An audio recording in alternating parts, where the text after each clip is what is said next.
Make sure you stick around until the end to see how you can win free gear and products.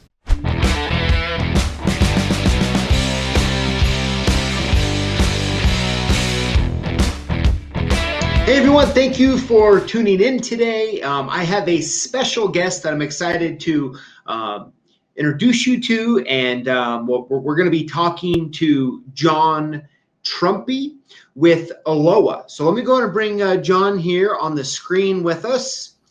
John, thank you for coming on. Oh, no problem. My pleasure. Yes, John, thanks. So, I've been really looking forward to this. As most of us in the industry know, we have Aloha's convention coming up right around the corner. And I'm kind of excited to talk about that a little bit. But before we get started on that, I kind of I'm very curious on how you got into locksmithing. Well, I was kind of born into the industry. My uncle was an institutional locksmith, the same as I am now. He did the federal courthouse in Philly. He was actually in the same union I am now. And it was decided that I should learn a trade in case college didn't stick. And it didn't stick. So my earliest memories of locksmithing, I don't know what grade it was, but it was for show and tell. I rekeyed a lock. So that had to be kindergarten, first grade, or third grade. I assume we didn't do show and tell much past there. And Sure. Then I worked with him for years. He worked a lot of side jobs. I don't. And I did everything I could to avoid the locksmithing industry. I did a stint in theatrics on behind stage. I did an apprenticeship, internship. I worked in museum science for a number of years. So if you want to talk about dinosaurs, we can do that too. And then I ended up in maintenance. And when they found out I did locksmithing, next thing I know, I'm doing locks for about 100 different complexes that are company owned. When I left that, I became an EMT. Tried that for a while, met my wife, and we found out about a job at the state of New Jersey at a psychiatric hospital for a locksmith. So she told me that I need to go back into locksmithing. And I've been working in institutions. I stayed there for a number of years and then was laid off from there. At the time, it seemed like the worst thing in the world. But then I went to my current employer, University of Pennsylvania, and I've been there for 28 years. It'll be 29 in November. Wow. So wow. I run a crew of locksmiths for the University of Pennsylvania. Very fascinating. And what, out of all of as an institutional locksmith, out of all of the types of lock systems out there, do you have like a favorite? There's one that you love working on. What type of system? Well, 99% of my facility is small format IC. So okay. We have BEST, we have some Medico, and I have a Schlage Everest system. Now locks, it's the most of the major manufacturers. We use a lot of Corbin. We only use grade 1 hardware. So That's all we use. And we get a little picky. Like all my mortise locks have to have the anti-friction latch. We will not accept one that does not. So I set the standards and stuff like that for the university. Interesting. And I'm guessing after all the years that you've done it, you have a pretty good idea of what locks are going to work on what doors as far as use goes. Yeah. I always say here's the key to an institutional locksmith. We're not worried about the cost. We want the lock that's not going to break because we're still being paid whether the phone rings or not, and I'd rather be drinking coffee. Yeah, but I like that. It's good. So throughout the years that you were doing the institutional locksmithing, at some point, since you're on the, as a matter of fact, we should probably clarify it. So you're on the board for ALOA, and then you're Yep. like the director of the ALOA convention. Okay, Is that right? what people don't understand is ALOA is not one organization. ALOA is made up of 4 divisions currently. So we have ALOA itself, which is geared toward the commercial locksmith. That is our largest division. Then we have other divisions. We own SAFTA, which is the Safe and Vault Technicians Association. A lot of locksmiths, they have a commercial shop. They'll do a little bit of safe work and a little bit of automotive and a little bit of commercial. But there's also ones that focus on safes. Well, ALOA may not be the best organization for them, so we have SAFTA, and they can join SAFTA, and it's nothing but safes. Then we have my division, which is ALOA Institutional Locksmiths, which is made up of just locksmiths, where we're not a business. We work within an institution, whether it be a prison, a hospital, a university, working for some government agency. Our needs are a little different than what necessarily a regular commercial locksmith needs. We work on the same locks every single day. I've set standards, like we talked before about. I have Corbin, I have Schlage. I know those locks. So the education starts to change a little differently. But then you start getting into code review and hardware standard reviews and stuff like that. I accompany all of our fire inspections. We have our own fire chief and his inspectors. We're self-inspected. But when it comes down to hardware, so the education changes to a degree, but in some ways it is the same. So we have a division just for that.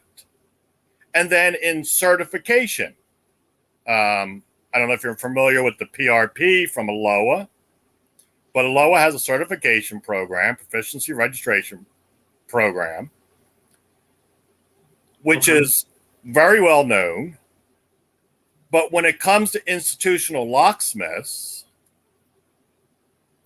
to get your certified master level in it, you have to take tests on automotive.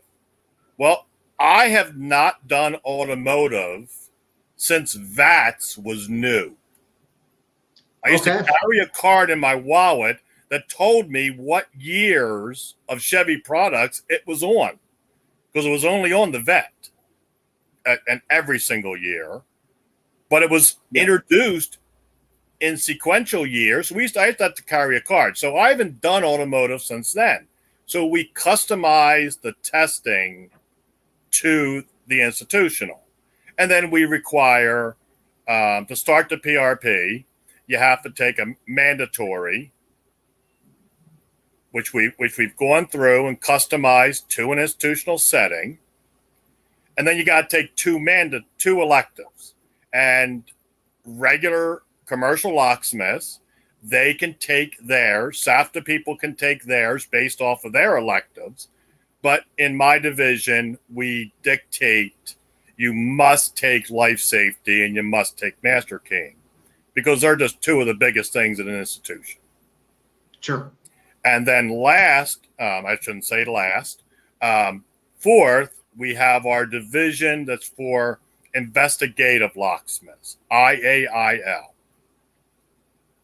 That is for people who are doing crime investigation.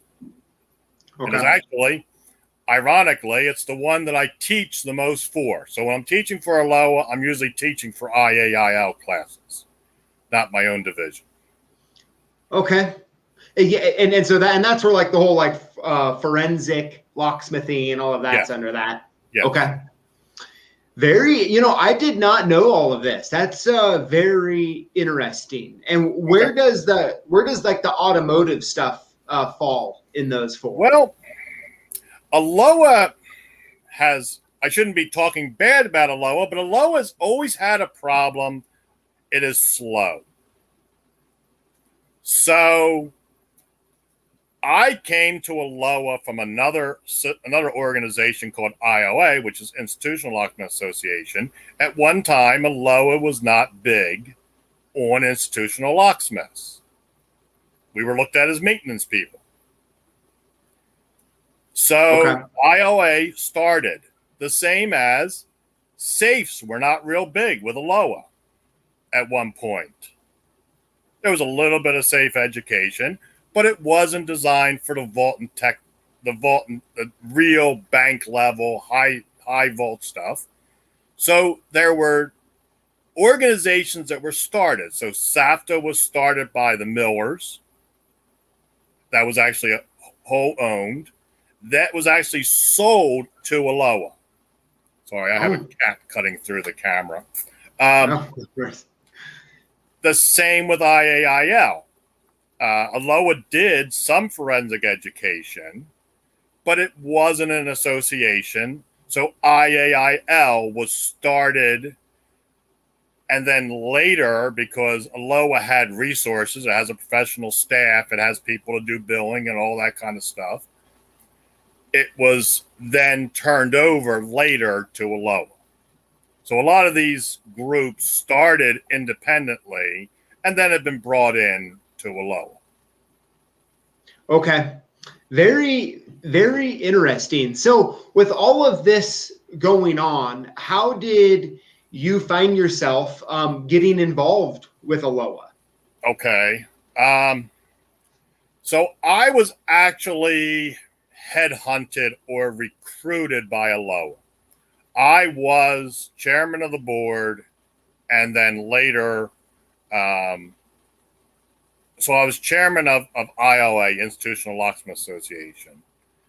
And we were in talks with Aloha to, the same as SAFTA had done, the same as IAIL had done, to come in. And we were actually looking at a management deal, not a takeover. So during that time, I don't know if you know a gentleman named Tom DeMont. I don't. Okay.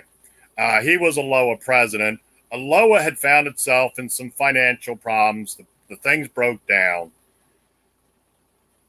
So I met with Tom DeMont and was asked if I would then go and join Aloha and start their institutional division. Because I was president of IOA, I said no. And then it leaked that I had said that I would do it after my term as president. There were some hard feelings. And I guess about 3 months later, I resigned from the as president of IOA and went over to Aloha. Okay, very interesting. So I had been a member of Aloha back in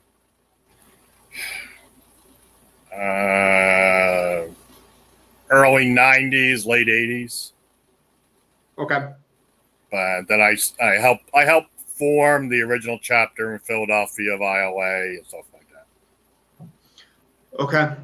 Interesting. So now, and you are the, when it comes to the convention coming up, you are the executive chair of that? I am the convention chairman. Sure. So when you serve on the board, every president, so the board is made up of the president, the secretary. There are 6 regional directors, elected directors from various parts of the country. The country is divided into 6 sections. And then a manufacturer or associate member representative, which represents you guys, the wholesalers, the manufacturers. Mm-hmm. And then it is also made up of the 3 presidents of each division. And that's what makes up the Aloha board. Okay. When you're on the Aloha board, you then get regular Aloha committee assignments. So at one time, I was the chairman of the convention committee. I was chairman of education committee. I was chairman of the technology committee. And then all of a sudden it was merged into one, and I'm now the chairman of what they call the CET, Convention Education Technology Committee. So Okay. I am the chairman of the conventions. Okay. So that's how you got a hold of me. Perfect. Yeah. So when we start talking about the convention, I mean, from your standpoint, from Aloha's standpoint, why does Aloha decide to put this convention on every year, right? I mean, I know it's the biggest, thing in the industry every year, but I mean, a lot has to go into it for it to get put on. Okay. Well, the reason there is a convention is probably the most boring reason. Aloha is a membership-run organization. So we're required to have a meeting of the stakeholders once a year. So that's our general membership meeting. We're required to have it. Who is going to travel anywhere to attend an event that lasts an hour? Okay. So the purpose of the convention in reality is to have the membership meeting. And like my division has its membership meeting during the same event. IAIL has their membership meeting during the same event. So we have the convention because we have to.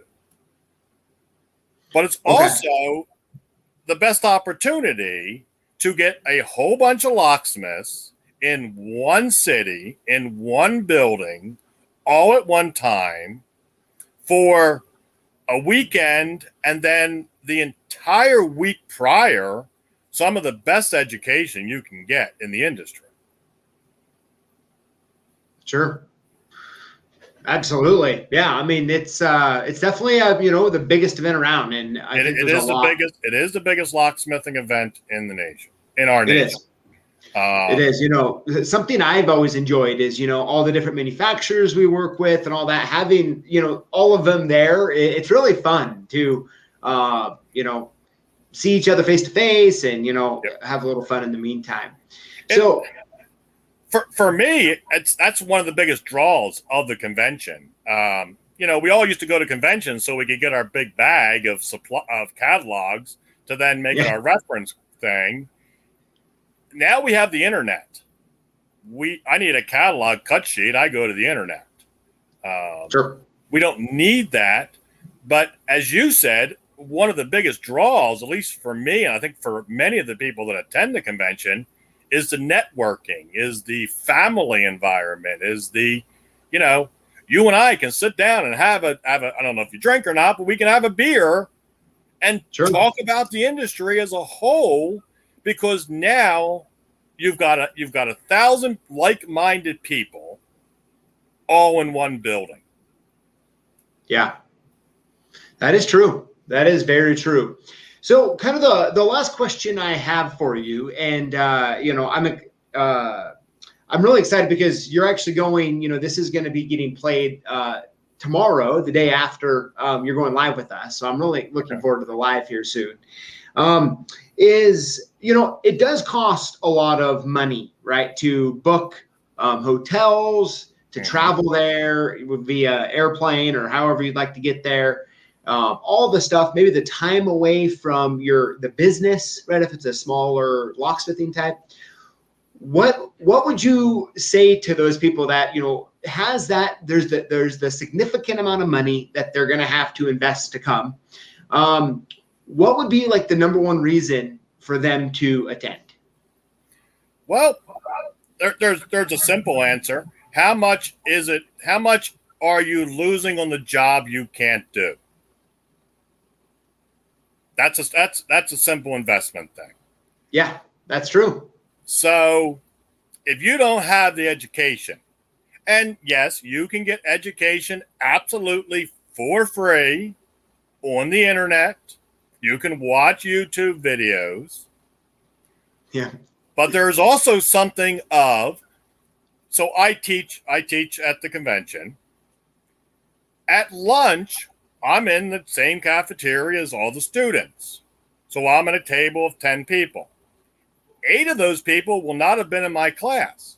And I will have a wonderful conversation with them. And they may be interested in small format cores, or they may be interested in lock standards, or they may be interested in something that I'm not teaching. And at which point, hey, here's my business card. You got a question? Give me a call. So yeah. I know we always base it off of the cost of the classes and stuff like that. That's hands-on, real education.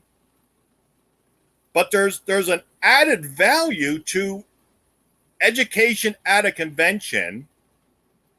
Many of the conversations, many of the deals that are made in the bar after hours, or they're made on the breaks, or, you know, I'm a smoker. I go outside. There's 5 or 6 other smokers, and we're all outside, and we're all talking, and where do you work, and what do you do?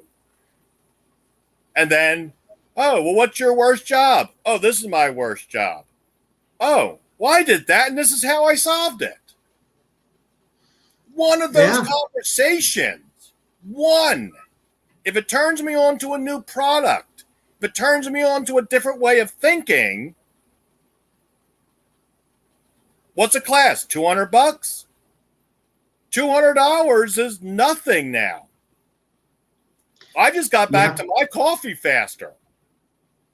I may have told somebody about a trick that I use, and nowhere else am I going to get that education. You know, I just got a nod from the corner. A good example, in a class, I had a friend, I'll out him right now, Jack McGee from here in South Jersey. He was in one of my classes that night because of something that I said in the class, and I'm not even sure it was said specifically in the class. It was a side conversation. He got a call from a major client, and he landed a massive contract for a building construction that his client was frustrated, and a conversation made him money. So a lot of this stuff, and you know, I can't downplay the friendships and the connections and stuff like that you just get. You see these people. I see my local locksmiths quite often because we have a local association, and I see them. But I see people from across the country. Another little story. I was working on a safe, and I don't do much safe work, contract most of it out. But I needed to know if I could just drill a hole to view inside of it, because we didn't want to have to open it, but we wanted to make sure nothing in it before we disposed of it. Mm-hmm. And it was through connections, and it was through connections with my sister association of SAFTA that I was in a thing we were about to do it, and so I made a phone call just to get the label information. Wasn't even to know how to open the lock, but just to get the label information if there's a weakness in this safe. And it was really nice to be, when they asked me who you're calling, to say the Pentagon. Oh. Because I met the locksmith from the Pentagon through locksmithing, through these associations. Wow. I would never run into that locksmith at my that's a good point. Association. So I understand the argument against it's expensive, but you know, the added benefit to this.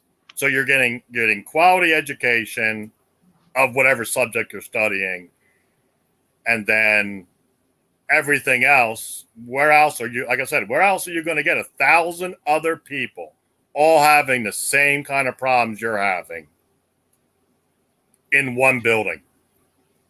That's a really good point. And on top of that, that's a great perspective to look at it. It's easy just to go, it's going to cost me X to go, right? And to be focused on that. I mean, we actually booked all of our airfare tickets today, right? And so I was like, okay, it's going to cost a little bit, airfare to get there, right? But it's so much more than that. I can tell you as an exhibitor at the convention, I've picked up new manufacturers who've come to our booth and been like, hey, I've not, have you ever thought about, wanting to sell our products? And I'm like, honestly, I have not.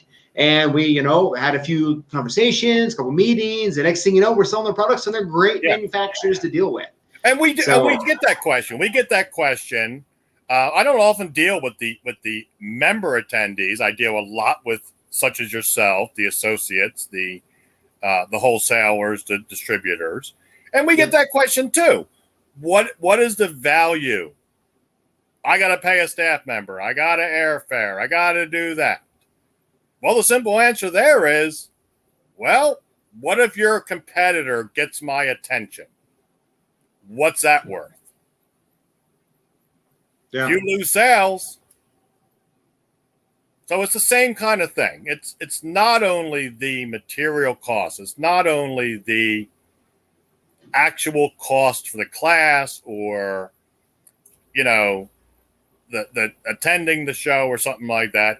Now, I will point out that if anybody who views this tomorrow gets in by Friday, you still have the discounts. There is okay. I did get the email from our marketing department and from our convention chairman that all of the discounts are in effect. The hotel discount, which includes the resort fee and all that, the discounted parking, is still in effect until Friday. Okay, yes. So if someone wants to go, they still have time to get all the discounts to attend, right? As far as the hotel that the convention's being held at, right? There's a special discount for that, as well as all of the classes and all of that as well, right? So if someone all in effect until Friday. Until Friday. So end of day Friday is when the deals are going to get cut off. Is that correct? Yes. Okay. Let me make sure that it is the first, not the second. I believe it is. But you know what? If you go make a deal, you tell them to call me. I will. Anyone that calls in by Friday, I'll call the office myself. Awesome. So the best way for them to find the information to do this would be just to go to ALOA's website, right? Yes, it's aloa.org. ALOA.org. Okay, they can do that there. And not only if they, John, something else. Not only if they go and get all the stuff we've talked about, but they'll be able to come say hi to you and come say hi to me. Yep. So, double bonus there. And that's, like I said, to me, that is one of the greatest things of these associations is just the camaraderie.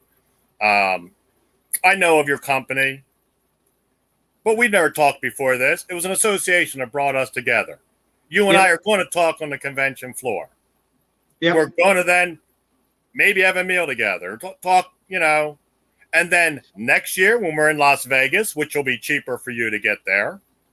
Yes, it will. It will be. And Las Vegas is Las Vegas. It is. You and I will now know each other better.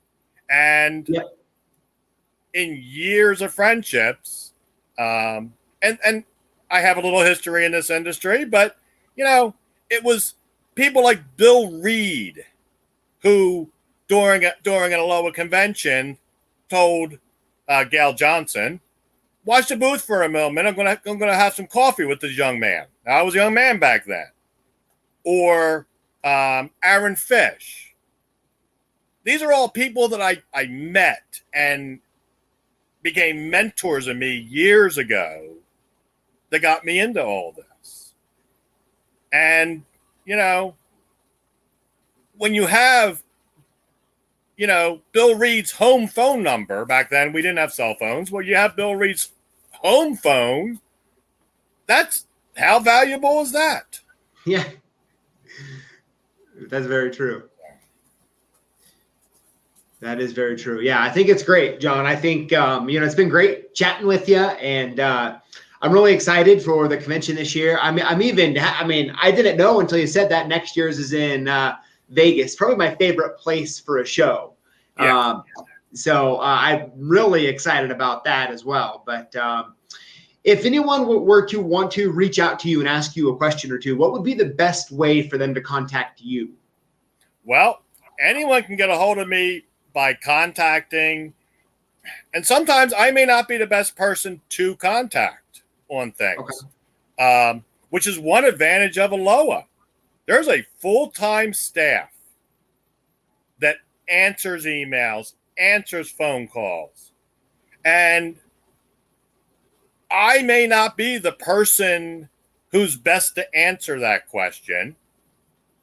They can always, and now you can also, my email and stuff is published within the keynotes and all that, so you can get a hold of me. But one of the advantages of Aloha is call the Aloha office.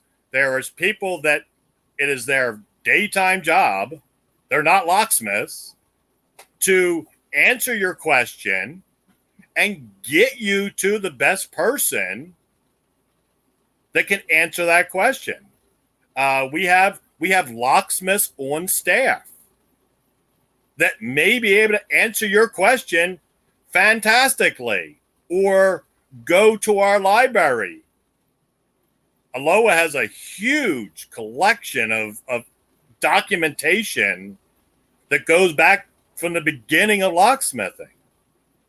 They may be able to pull that. So I understand your contact, how to contact me, but one of the advantages of Aloha is you have a question, you call them and they will get you the answer. Cool. You That call works. Aloha, you talk to our convention person. She called me last night and says, hey, will you do this? Sure. She knew who to call. So yeah, great point. Great point, John. Well, hey, I really appreciate you taking the time to hop on and have a conversation and talk about the upcoming show. For all of you watching or listening, thank you for being a part of the conversation here. And make sure you go on the link below in the description to Aloha's website, aloha.org. And hopefully we'll see you next month in Orlando. So, I'll be there. John, awesome, John. Well, thank you so much, and we'll talk soon. Thank you. See you a little bit. All right. I'm guessing if you just watched this video that you work with locks and keys. And to us here at CLK Supplies, that makes you a lock boss. And we want to hook you up. Here's how it works.